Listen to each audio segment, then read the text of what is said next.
ये आकाशवाणी रायपुर है। छत्तीसगढ़ी समाचार बुलेटिन के संग संगीता यादव के जय जोहार। अब सुनो आज के प्रमुख समाचार। प्रधानमंत्री नरेंद्र मोदी ह कहिन कि केंद्र सरकार ह तीनों कृषि कानून ला वापस लेके फैसला करे हे। मुख्यमंत्री भूपेश बघेल ह सरपंच मन के मानदेय 2000 ले बढ़ा के 4000 रूपया कर दे हे। और सिख मन के प्रथम गुरु और सिख पंथ के संस्थापक गुरु नानक देव जी के जयंती और कार्तिक पुन्नी आज छत्तीसगढ़ में बड़ उत्साह के संग मनाए जावत हे। अब समाचार विस्तार ले। प्रधानमंत्री नरेंद्र मोदी ह कहिन कि सरकार ह तीनों कृषि कानून ला वापस लेके फैसला करे हे।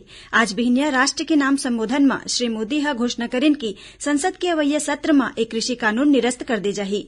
प्रधानमंत्री ह कहिन कि एक कानून कृषि मन के हित में रहिस, फिर सरकार अपन कतनों कोशिश के बावजूद किसान मन के एक वर्ग ला समझा नहीं पाइस। श्री मोदी ह कहिन कि एक कृषि कानून के उद्देश्य किसान और विशेषकर छोटे किसान मन ला अधिकार संपन्न बनाना रहिस।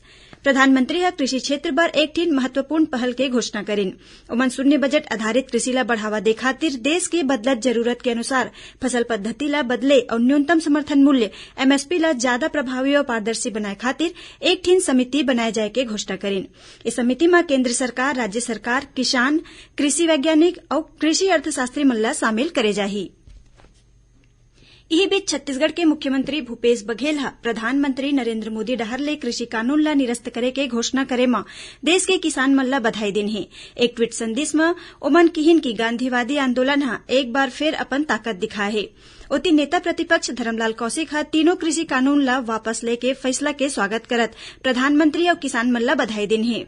ओमन कहिन कि पहली किसान मन ला समझाए कोशिश करेगिस, तभो ले किसान मन ह अपन आंदोलन में डटे रहिस। तेखर सेती प्रधानमंत्री ह गुरु पर्व में कृषि कानून ला वापस लेके घोषणा करके किसान मन ला बड़का सौगात दिन।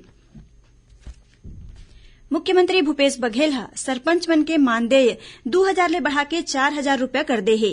आज राजधानी रायपुर के इंडोर स्टेडियम में राखे गे पंचायती राज सम्मेलन में मुख्यमंत्री ह सरपंच मन पर जल्दी ही नवा HOR ला लागू करे के बात कहिन, जेमा ओमन ला 50 लाख रूपया तक के मंजूरी के अधिकार घलो दे हे। संगे संग ओमन जिला पंचायत और जनपद पंचायत अध्यक्ष मन ला सरकारी गाड़ी दे के घलो घोषणा करिन। उहे ग्राम पंचायत में पंच मन ला बैठका पर दे जाने वाला भत्ता 200 रूपया ले बढ़ा के 500 रूपया कर दे हे।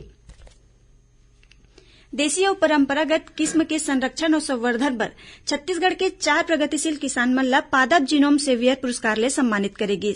नई दिल्ली के पूसा परिसर में आयोजित सम्मान समारोह में केंद्रीय कृषि मंत्री नरेंद्र सिंह तोमर ह एक किसान मन ला 1.5 लाख रूपया के राशि और प्रशस्ति पत्र दे के सम्मानित करिन।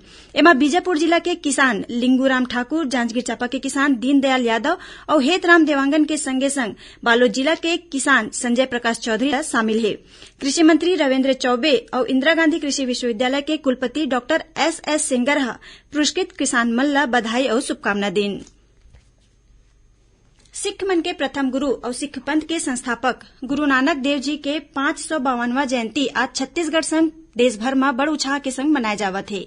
ए मौका में आज प्रदेश के आने जिला मन में नगर कीर्तन निकालेगी। राष्ट्रपति रामनाथ कोविंद, उपराष्ट्रपति M वेंकैया नायडू, प्रधानमंत्री नरेंद्र मोदी, छत्तीसगढ़ के राज्यपाल अनुसुईया उइके, मुख्यमंत्री भूपेश बघेल और पूर्व मुख्यमंत्री डॉक्टर रमन सिंह गुरु नानक जयंती में आम जनता ला बधाई और शुभकामना दिन। मुख्यमंत्री आज रायपुर स्थित खालसा स्कूल में आयोजित प्रकाश वर्ष में शामिल हुईन। उन्हें आज कार्तिक पूर्णिमा घलो हराए। ए मौका में श्रद्धालु मन आज बिहनिया नदी में पवित्र स्नान करके भगवान शिव के आराधना करेन। मुख्यमंत्री भूपेश बघेल आज मुंधरहा कार्तिक पुन्नी के मौका में रायपुर के महादेव घाट पहुंच के खारून नदी में पुण्य स्नान करेन। ए मौका में मुख्यमंत्री श्रद्धालु मन के सुविधा बर महादेव घाट में खारून नदी के किनारे रिवर फ्रंट के निर्माण करे के घोषणा करेन। उन्हें दुर्ग जिला के शिवनाथ नदी के गुरुद्वारा तट और महामारा एनिकट में बने तट में श्रद्धालु मन डुबकी लगा के पवित्र स्नान करिन। ओती कार्तिक पूर्णिमा के पहली संझा में काली जगदलपुर के दलपत सागर में 91,000 दिया जलाएगी। राष्ट्रीय स्वयंसेवक संघ के संघ चालक मोहन भागवत आज मुंगेली जिला में शिवनाथ नदी में स्थित मदकुद्वीप में आयोजित RSS के घोष शिविर के समापन कार्यक्रम में शामिल हुईन। ए दौरान ओमन हरिहर आश्रम में भगवान गणेश के पूजा अर्चना करिन। एकर बाद ओमन समी के पौधा लगइन और मदकु ऋषि के प्रतिमा के दर्शन करिन। ए मौका में श्री भागवत हरिहर आश्रम के संत श्री राम स्वरूप ले मुलाकात घलो करिन। ए मौका में क्षेत्रीय संघ चालक अशोक लोहानी, प्रांत संघ चालक डॉक्टर पूर्णेन्दु सक्सेना, पूर्व मुख्यमंत्री डॉक्टर रमन सिंह, नेता प्रतिपक्ष धरमलाल कौशिक संग भाजपा के कतकुन पदाधिकारी और संघ के स्वयंसेवक उपस्थित रहे। सुनैया मल्ला बता दन कि अमृत महोत्सव के तहत प्रादेशिक समाचार एकांश आकाशवाणी रायपुर डहर ले प्रश्नोत्तरी कार्यक्रम शुरू करे गे हवय। एमा छत्तीसगढ़ी बुलेटिन सुनैया मन बर आज के सवाल हवय। छत्तीसगढ़ के प्रथम शहीद सोना खान के वीरनारायण सिंह ला अंग्रेज मन ह रायपुर म कोन तारीख के फांसी दे रिहिन? श्रोता मन ह अपन जवाब ईमेल आईडी raipursawl@gmail.com म या फिर फोन नंबर 9424208182 म एसएमएस के माध्यम ले भेज सकथे।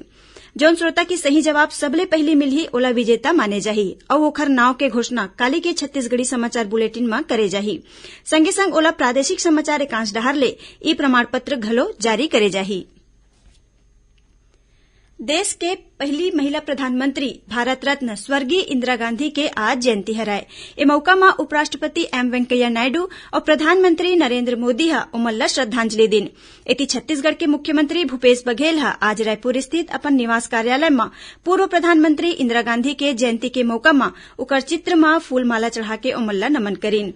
उहे विधानसभा अध्यक्ष डॉक्टर चरणदास महंत ह पूर्व प्रधानमंत्री इंदिरा गांधी के जयंती में आज विधानसभा परिसर स्थित सेंट्रल हॉल में उखर तैल चित्र में श्रद्धा सुमन अर्पित करेन। यही बीच जनसंपर्क विभाग डहर ले राजधानी रायपुर के तेलीबांधा तालाब स्थित मरीन ड्राइव में इंदिरा गांधी के व्यक्तित्व और कृतित्व में आधारित फोटो प्रदर्शनी के आयोजन करेगीस। छत्तीसगढ़ में कोरोना टीकाकरण के आंकड़ा 2.5 करोड़ ला पार कर देही। प्रदेश में 18 नवंबर तक पहली और दूसर दोनों खुराक ला मिला के कुल 2,52,50,000 ले ज्यादा टीका लगाए जा चुके हैं। प्रदेश के 1,67,50,000 ले ज्यादा लोगन हा पहला और 85 लाख लोगन हा दोनों टीका लगवा चुके हैं। उहे कोरबा जिला में पोड़ी उपरोड़ा विकासखंड के दूरस्थ वनांचल गांव तुमान में बनाए गए वैक्सीनेशन सेंटर में बड़का संख्या में लोगन टीका लगवाए बर पहुंचत हे। इति राजनांदगांव जिला में काली टीकाकरण महाअभियान के तहत एके दिन में करीबन 50,000 लोगन हा कोरोना ले बचाव खातिर टीका लगवाइस। प्रदेश के गौठान मन में अब गोबर ले प्राकृतिक पेंट बनाए जाही, जेकर शुरुआत राज्य के चुने हुए 75 गौठान मन ले करे जाही। मुख्यमंत्री के मौजूदगी में 21 नवंबर के प्राकृतिक पेंट निर्माण के तकनीकी हस्तांतरण पर छत्तीसगढ़ राज्य गौ सेवा आयोग और Kumarappa national paper institute Jaipur, khadi और ग्रामोद्योग आयोग, सूक्ष्म लघु और मध्यम उद्यम मंत्रालय नई दिल्ली के बीच MOU करे जाही। अब पेश है मौसम के हाल। अवैया 48 घंटा के दौरान प्रदेश के मध्य भाग में आंशिक रूप ले बादल छाए रही और एक दो जगह में हल्का वर्षा होए के संभावना है। मौसम विभाग के अनुसार उत्तरी तमिलनाडु के तट में औदाब के पश्चिम उत्तर पश्चिम के तरफ बढ़े के संभावना है। उन्हें एक ठिन द्रोणिका उत्तर तमिलनाडु ले उत्तर ओडिशा तक स्थित है, जेकर असर ले प्रदेश में नमी आवत है। आखिर में प्रमुख समाचार एक घाव फेर।